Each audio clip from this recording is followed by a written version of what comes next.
Hello, everybody, and welcome to FourWheelTech for February 23rd, 2025. It's Season 2, Episode 8. I am Mayor Watt, and along with the sentient AI, who will arrive at some point, we talk about 5 automotive-related articles, automotive technology. Today, we're going to be talking about the Honda Hornet, Lamborghini Electric Revuelto, the Acura hybrid attempts, the Hyundai Ioniq 5 XRT, and all-weather tires. That and maybe some snark. I don't know, maybe other things. Anyway, everything's powered by ohmtown.com, so go over there and become a citizen. Then follow us here on Twitch and on YouTube, or do it the other way around. Follow us here on Twitch and YouTube, and then go over and become a citizen at ohmtown.com. If you are entertained by our 5 articles, or Monday through Friday, we actually do 10 articles in Non Sequitur news. These 3 shows that we do on Saturday and 3 different shows on Sunday become the weekend editions of Non Sequitur news, where it's 15 articles. If you enjoy all of this, then just subscribe to us everywhere. And you can download the podcast as well. There's a Patreon, a Discord, TikTok. YouTube shorts are going up regularly now. Maybe regularly. I don't know. Anyway.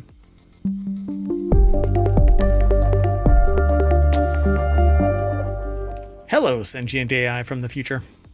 Hello, Mayor Watt, and hello, hometown citizens.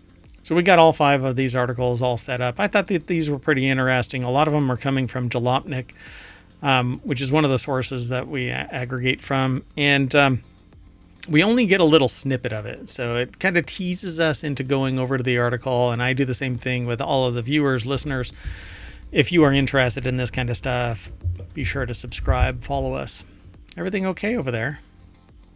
Yes, the critters have emerged in hometown. Gotcha. So the first article is the U.S. is finally getting the Honda Hornet 750 and the CB1000 SP. According to a report, we could see the XL 750 Transalp, as well as the CB1000 SP, the NT 1100, and maybe even an E-clutch variant of the Rebel 300 very soon. They use the Sony naming conventions. Yeah, it's not just a name, it's some weird engineering spec that's bolted onto it. But these are all motorcycles of various breadths and widths, girths, or whatever you want to refer to it as. The article, again, is over at jalopnik.com. It's by Amber Da Silva. And so they're talking about 3 new bikes, the CB750, Sans Hornet name, the CB1000 SP, and the NT 1100 as all being intended for the United States market. The NT 1100 isn't the third bike. There's a Rebel 300 that's mentioned too, but they don't say that it's destined. It's weird. They say here that these 3 are destined, but then they mention up on top right, a little bit. It's like, is it really? An E-clutch variant of the Rebel 300. I don't know. So I really love motorcycles. I used to ride when I was younger. I stopped riding when I got in touch with my mortality and changed things. I became risk averse to a greater degree. But yeah, you drop a bike once and you reevaluate. Anyway. So I used to like riding a whole lot more, particularly dirt bikes, but these kind of bikes are amazing. I love these style. So it says here that I think this is the Honda Rebel 300, which is more like a cafe racer style bike.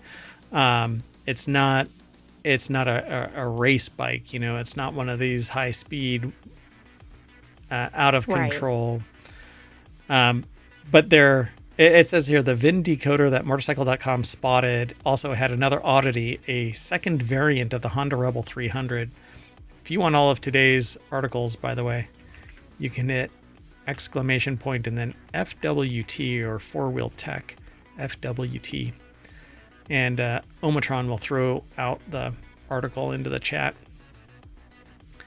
Well, anyway, adding the E-clutch to the Rebel is a move that makes sense given Honda's decades-long desire to get more people on 2 wheels, though it remains to be seen whether American buyers will shell out for such tech on an entry-level bike. So instead of having to change gears the same conventional way, the E-clutch will allow you to change gears easier. Oh wow, the article actually transitions into another one underneath it entirely. Alleged horse and buggy thief in way more trouble than if she had just stolen a car. I wonder if this is what we saw. Anyway,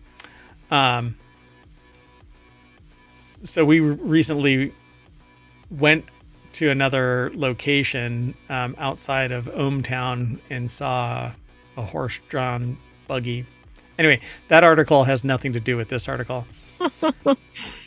So these big CB1000 SP and the NT1100 are really big bikes compared to the 750 and very much so to the Rebel 300.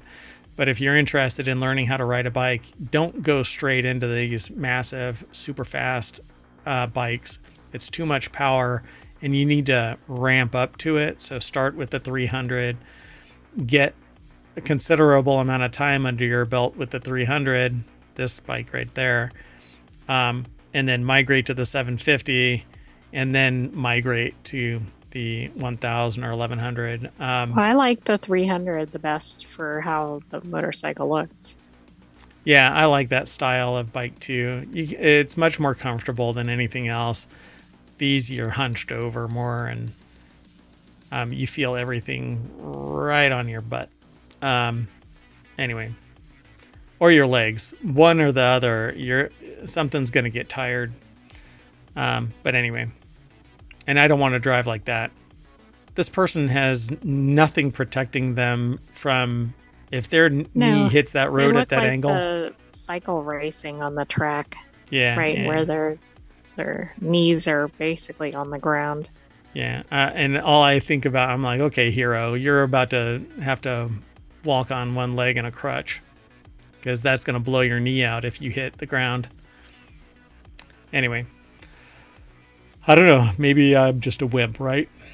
All right, let's keep moving. The next article is over in FourWheelTech as well. Lamborghini catapults into the electrified supercar age with the Revuelto. We are effectively living in a post-horsepower world. In the roster of production cars offering quadruple-digit output figures continues to expand, and a growing number of garden variety vehicles now offer straight-line acceleration that would be exclusively supercar territory a decade ago. Serious thrust is what they say in this article. Serious thrust is quickly becoming an expectation rather than a rarefied experience. But this is all part and parcel to electrified cars.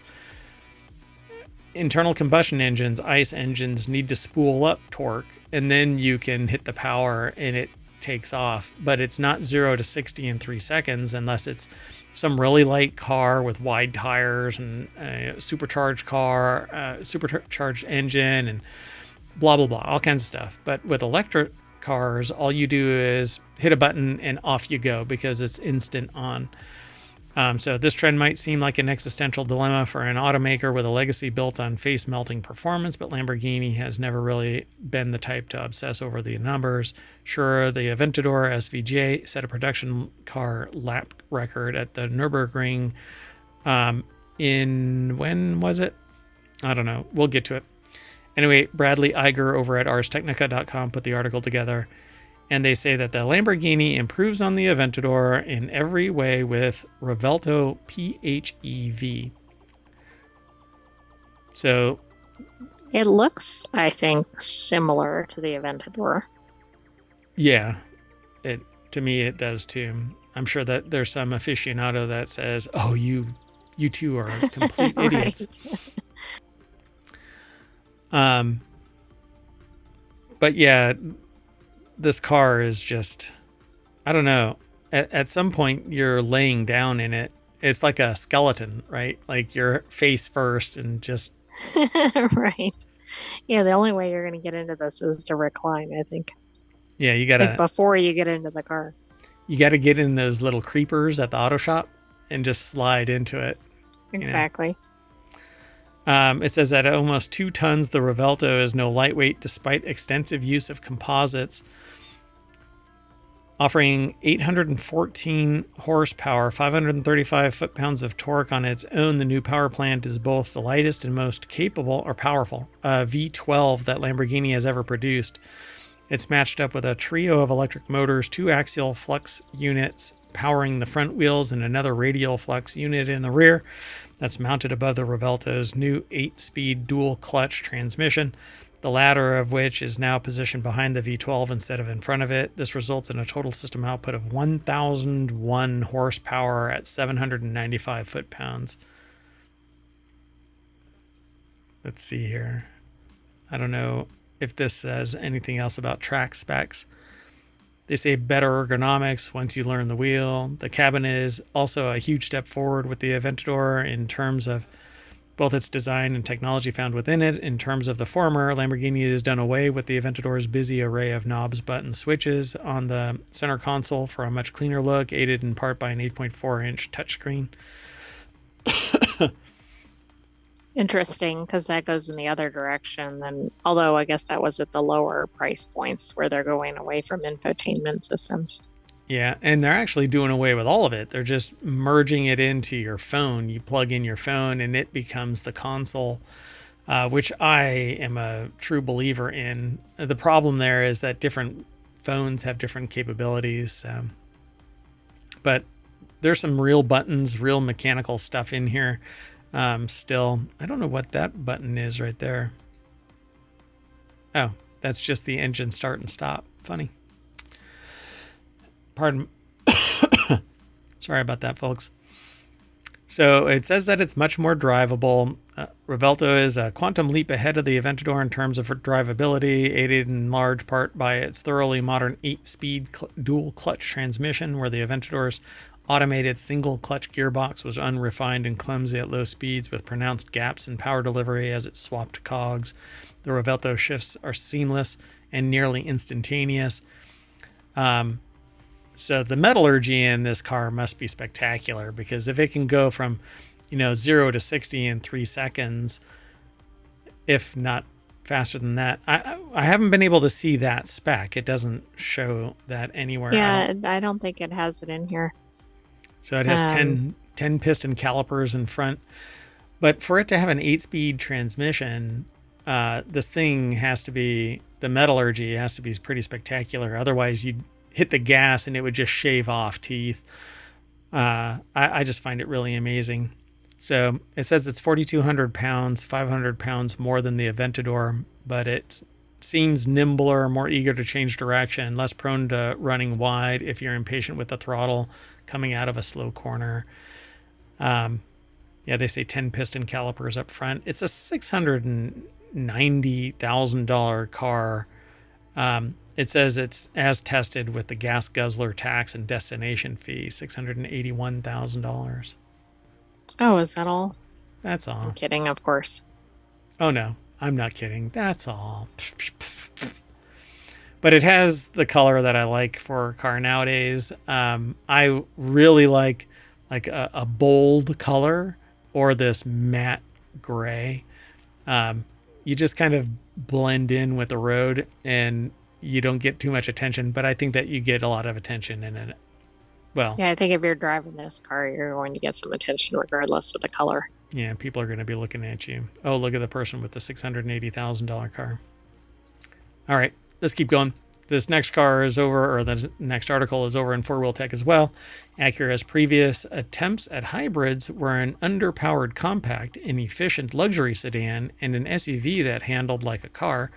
So amid uncertainty in the EV market, Acura might be making hybrids again. So they're taking a look back at the past performance of Acura. Lawrence Hodge from Jalopnik put the article together. And it says here, Acura is no stranger to hybrid powertrains. So Acura ILX hybrid. I prefer hybrids. Pretty plain Jane sedan. Dry white toast. In vehicular form, other than the fact that it's a hybrid. Which is a plus. Yeah, for me, I want a hybrid that has the ability to just use hydrogen cells. Just pull it out, put a new one in, off you go. Is it Yamaha that's doing that, or is it Who was doing that? Toyota? With Yeah, it was Toyota with the little plug-in hybrid things. The cylinders, I yeah. mean, I'm sorry, the plug-in Okay. can't think of what it Use was. your words. Fuel cell or whatever. Yeah, the cylinders, yeah, where you just plop them Yeah, in. hydrogen, I guess. Yeah. And I love that idea because I can just pull up somewhere, grab one, slide it in, and off you go instead of this BS charging. Anyway, if you're looking for performance from Ioniq's hybrid, you wouldn't find it. Total system output for it was 111 horsepower, or half of a normal car nowadays, and 127 pound feet of pork.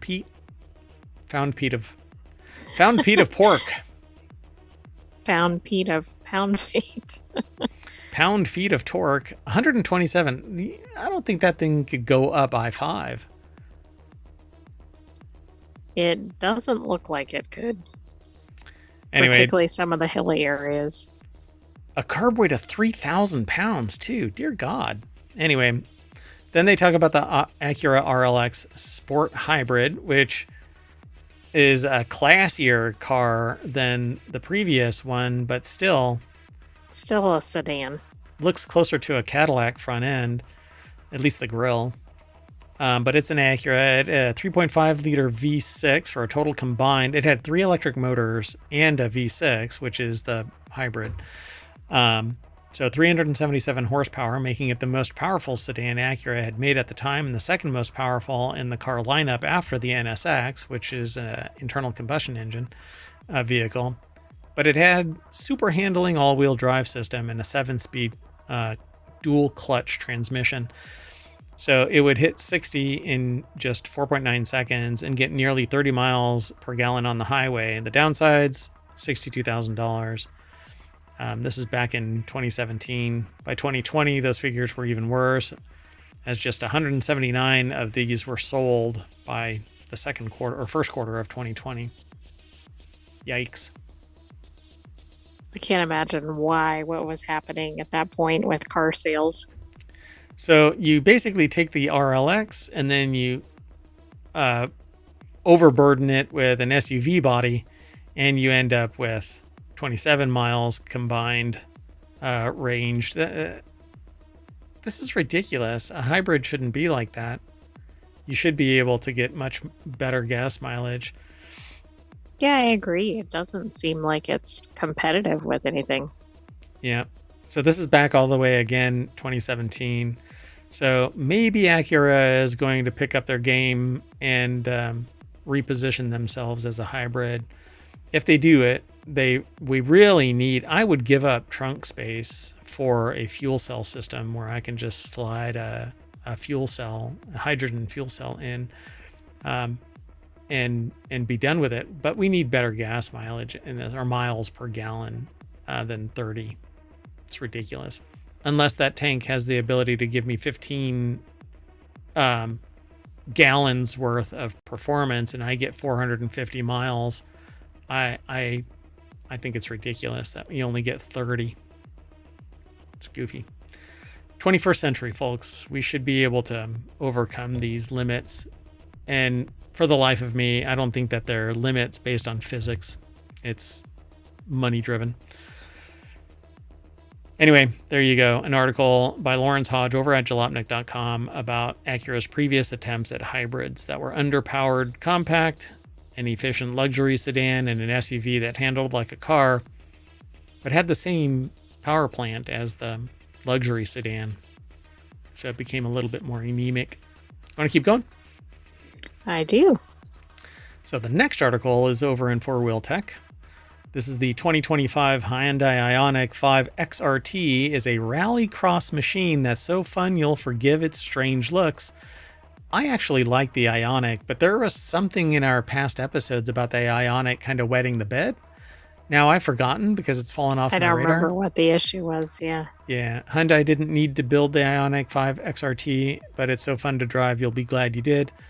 The article's over at Jalopnik. This thing looks closer to a Mazda or just a boring Ioniq. I don't think it looks strange, but it looks closer to a mishmash between a crossover and a full SUV. Andy Kalmowitz over at jalopnik.com put the article together. I don't know. Basically, what Hyundai did was take the normal all-wheel drive Ioniq 5, jack up the suspension, give it more rugged front and rear bumpers, and some all-terrain tires.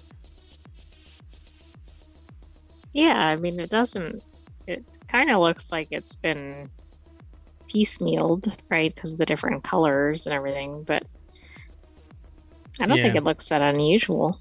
I don't think it looks that weird. So it says it'll grow on you. It looks a lot like the Mazda lines, the Mazda Like the ruggedized ones, ruggedized versions. Yeah. the ones with the 50s and the 90s and all that. Yep. So it says, admittedly, they didn't get a chance to drive the Ioniq XRT on the road, but they did have ample opportunity to take it through some off-road trails in the desert outside of Palm Springs. There, the XRT shined. It's not a rock crawler by any means, but it'll attack dirt and sand roads like nobody's business. The way that XRT delivers power with traction and stability control turned off is just so much goddamn fun. So one of the previous problems with Ionics was electronic, like fire type issues. oh, that's right. That's what it was. But it wasn't for this model. Yeah.